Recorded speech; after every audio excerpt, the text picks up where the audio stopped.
My favorite shad to use is a sexy shad, and now I've learned it's not called sexy. I mean, not that I'm aware of. I know of a sassy shad, but I love your version better. Hey, well, sexy sounds a little better, if Robin's fishing, of course that's what she's fishing with. Yeah, on the reel with Robin, it's coming up tomorrow.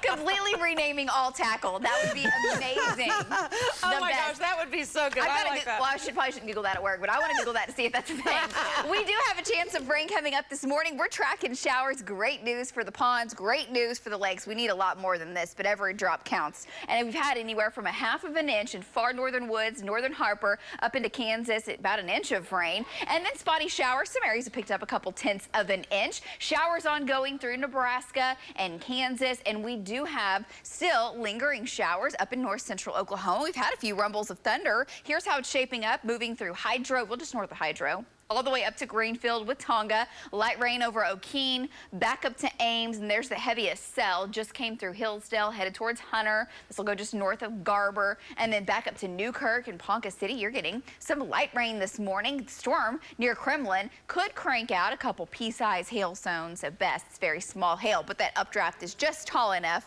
for that to be possible. Best rain chances today, this morning, what's ongoing now, that batch of rain through mid-morning, and then it starts to fizzle out.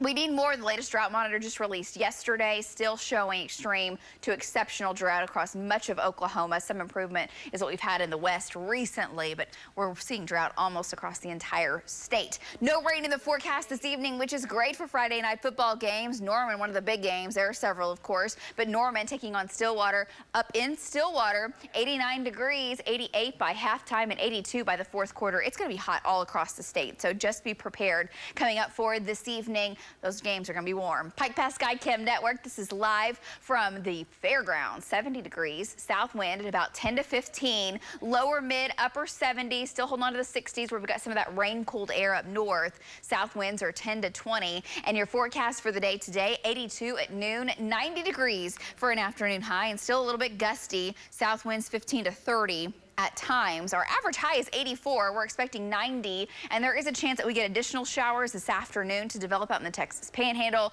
A few thunderstorms possible. Those will again try to make it into the northwest as they're collapsing. 20% chance right now. Lows tonight, 60s and 70s, and then coming up for tomorrow, we've got lower and mid 90s on the way. 95 Ponca City, 93 in Clinton, 93 degrees in Ardmore, and we are feeling hot across the country. You can see the warming trend. That warm air has made it all the way up to Minneapolis. Where is the fall air, that Canadian air that comes down, and we start to see those big old kind of plumes kind of ooze on out of Canada? Well, right now, everything is tucked way up near the Arctic Circle. That's where you got to find the freezing line right now, far, far northern Canada. And as of right now, no outbreaks of that showing up.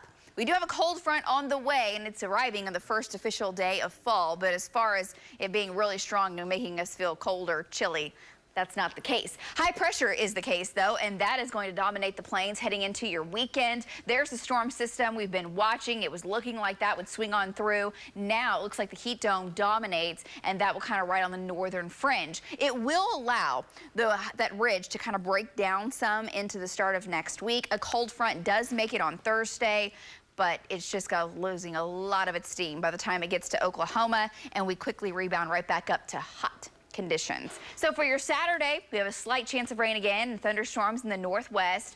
Looking dry Saturday, looking good. Sunday, we do have 90s on the way and close to 100 in the northwest. It will be hot Sunday, Monday, Tuesday, close to record highs. Fall officially begins on Thursday, and that's when the cold front arrives, but you notice the winds are not as strong, the temperatures aren't as cool, rain chances a lot less, and then as we head into next weekend, they start to warm back up. Those temperatures do. Back to you guys.